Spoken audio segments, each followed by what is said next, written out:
All right, when you're ready. So the basics are, we've got 24 faders on our first layer, which is layer A. Everything that you were using before is on this layer. Awesome. Okay? Layer A. Got it. Yep, that's right here. Yep. You do have actually 32 channels, so 25 through 32 is Gotcha. on layer B. So what we've got is 1 through 16 are our original 16 wirelesses that were on that mixer. Yes. Which I've got it on because I was looking at some settings, but Yeah, that's fine. and then 17 through 20 are your stage 1, stage 2, stage 3, and stage 4. Ah. That makes sense. Yep. And then you had 4 other channels here that you were using on the analog Yeah, we mixer. did. Some of those were like. Yeah, one of them is this Blu-ray player that's in the rack here. Okay. I don't know if you ever use it. We but- do for movie nights and stuff like that, but we. Yeah, I don't know if there's a Blu-ray that we can set a level on it or not, but, and then we've got the rack CD player that is also in this. That's this Tascam. Right. This Tascam CD Right. player. Right. And that's that channel. So you got those set in here too. That's good. Right. And then we've got The PC. PC left and PC right. So if you'll notice, yep, that's that computer right there. If And you'll- that's just stereo when you say PC left and right. Yes, and I want you to notice, see how these are lit differently than the Yeah. other ones? The reason is because I've got them linked as a stereo channel. Oh, there you go. So if you move one fader, That's kind of slick. it automatically moves the second Yeah. fader. Yeah. Perfect. Yep. So so that's your channels. Note that I did actually, because channels 25 through 32 have line-in capability.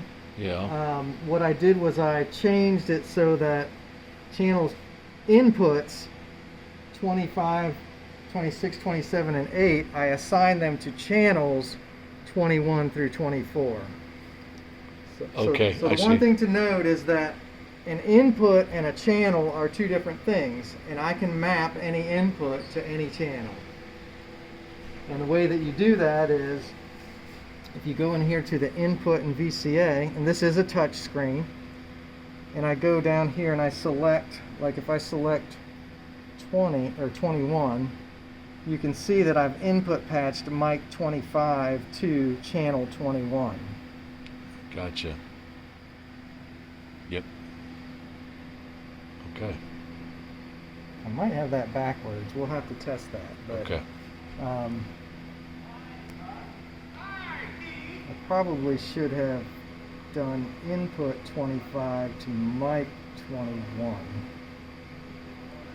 Anyway, we'll figure that out. Yeah. But when we test, all the rest of the channels are all Pretty straightforward. they're all input 1 is Yeah, channel 1, wireless 1. all the way to input 20 is channel 20. So there's nothing weird there. The only reason I did that was because I wanted to get them all in a fader for every one where you didn't have to switch layers. Gotcha. That's why I did that. So whenever you want to do anything on a channel, you select that channel. And once you select that channel, everything you do in this section Is dedicated to that channel. is dedicated to that channel. Wow. And it's really not too complicated. Most of the stuff that you're doing, this is the most important section right here is the Right. input. And this is where we set the gain for the channel, which is right here. And you'll notice if I turn this, you'll see how that tells you what the gain is.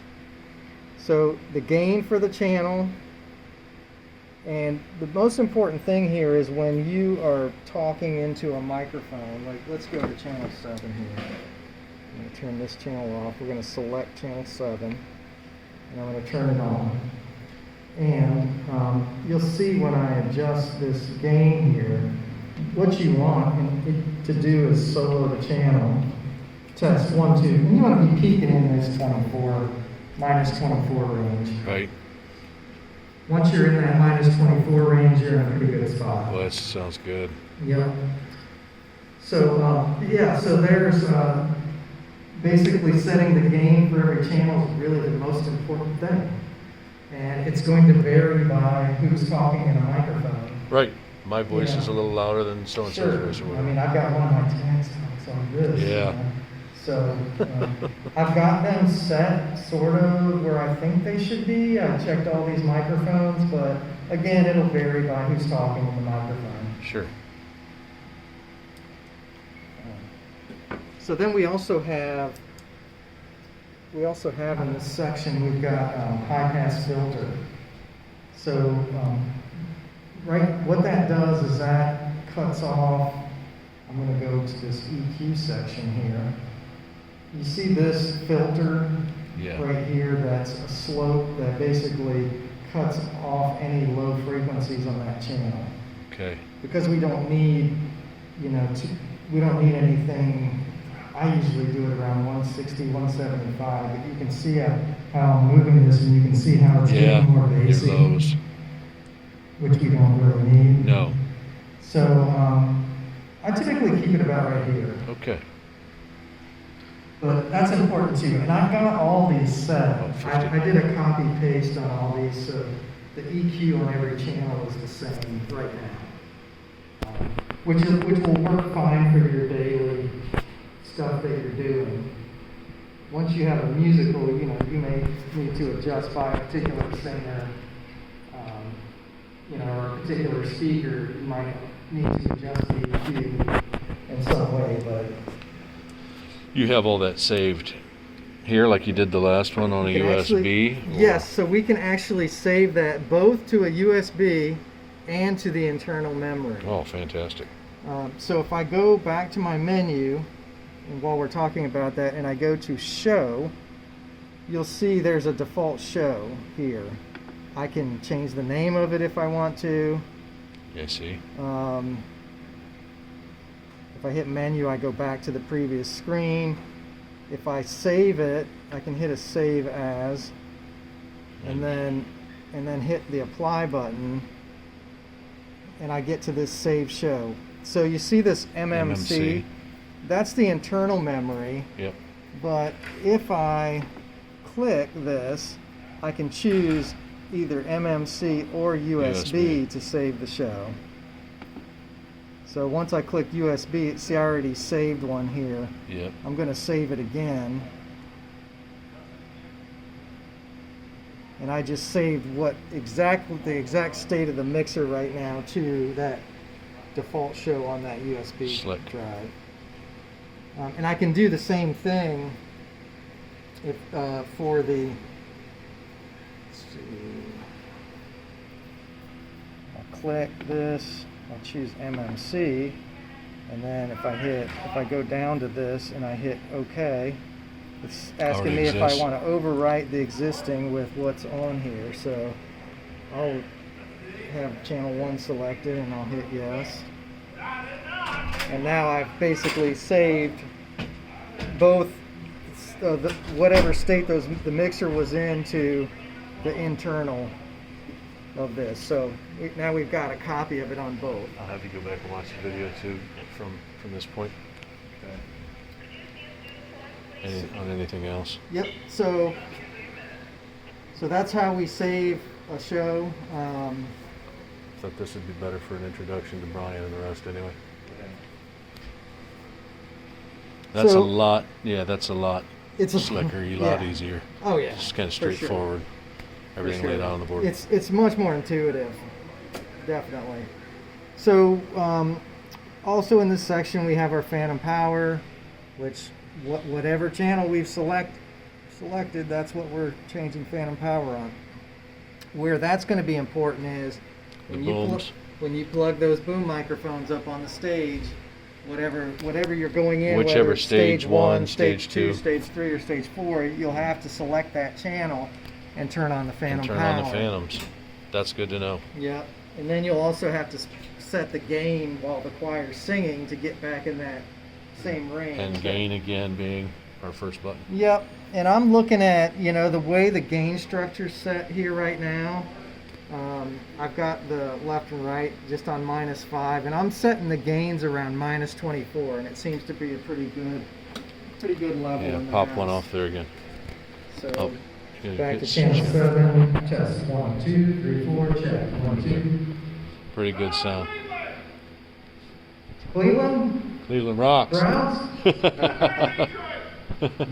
Detroit Rock City. Awesome. So that's that section there. This gain trim right here basically just reverses polarity on a channel. Probably won't ever need it. Gotcha. This right here is what's called a noise gate.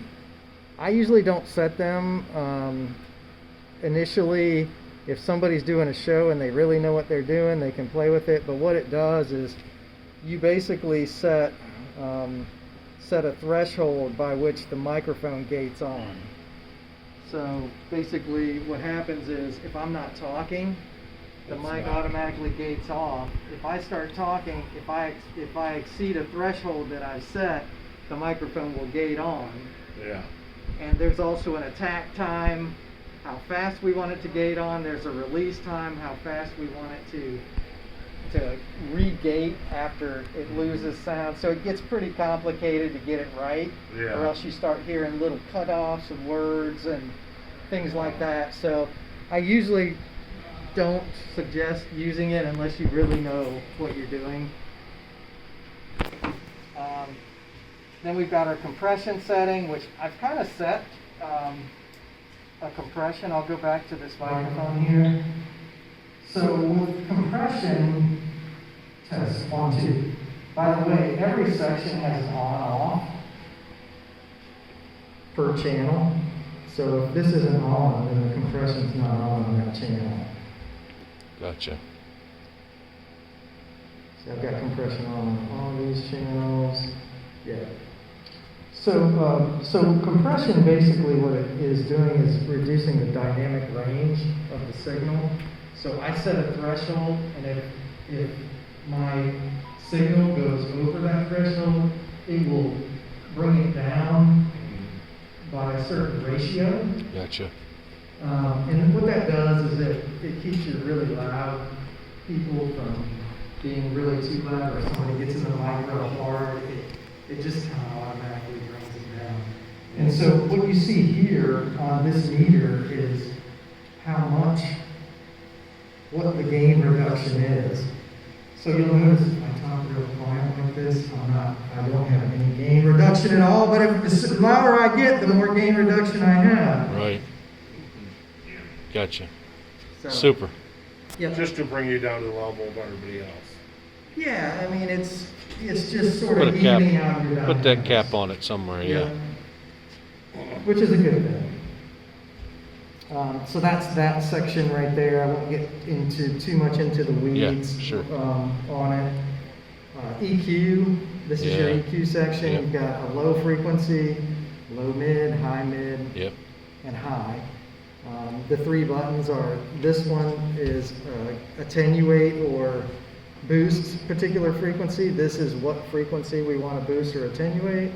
And this one is how wide of a amount of frequencies we're affecting. And I'll demonstrate that. If I go here to the EQ section, right here, you can see the EQ that I've set on this channel. So take this high frequency.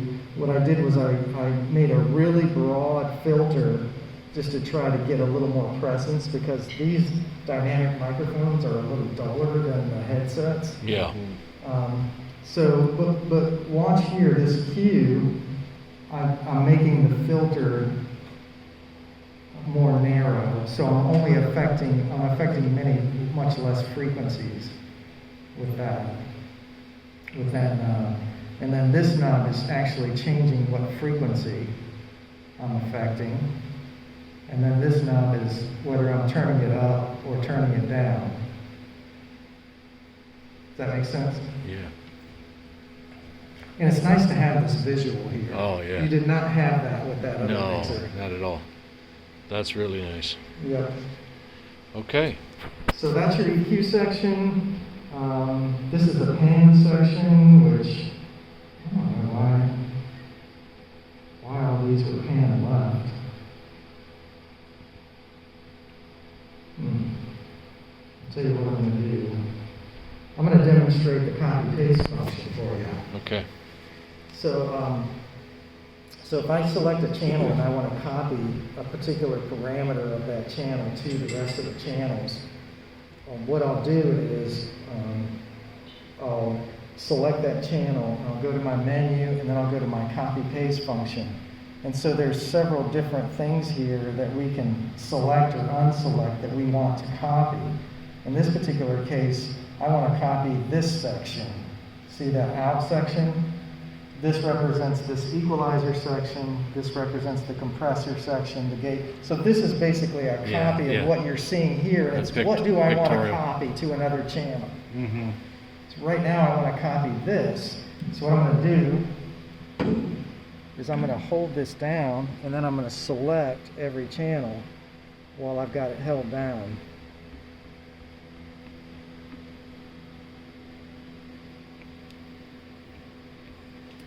And I'm going to take my finger off of it, and then, Paste hold.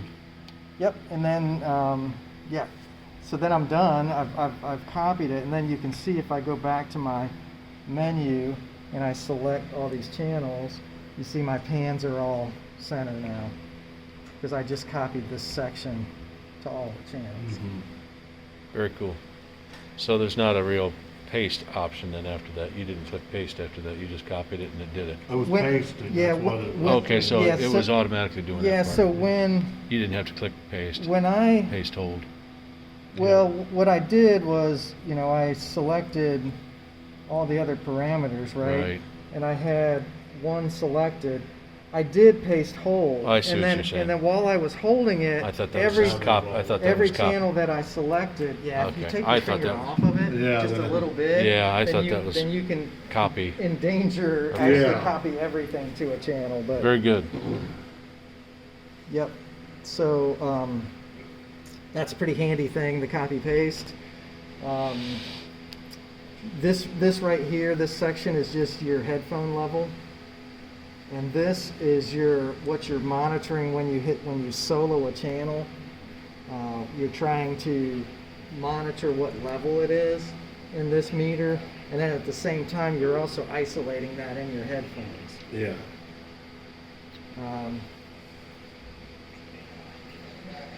Back to these fader levels here. Oh, let's talk about mute groups real quick. So I can set up to 8 mute groups, and the way that I can choose those mute groups is, I'll turn these channels off. If I hit mute, yeah, and then 1.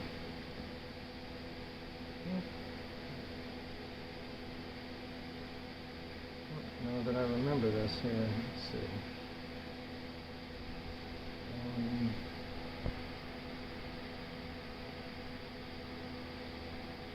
Oh, okay.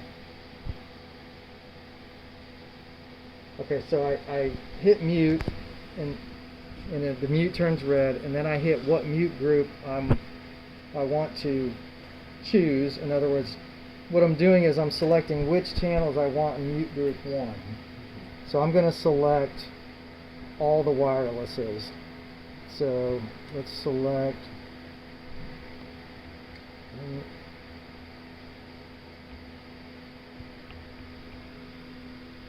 and then if I turn that mute off, now if I hit this 1, that did not work. Let me try this again. There. You remembered them all. You just have to hit mute again before you hit that. But that's just selecting them all. That's not actually. Let's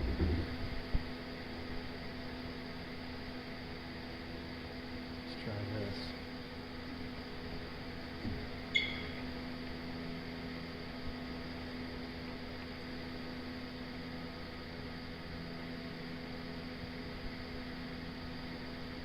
I'm gonna have Turn to, that on. Yeah, I'm gonna have to. Yeah, Yeah, play around with that a little bit. Yeah, forgot how to do that on this board. Too many boards.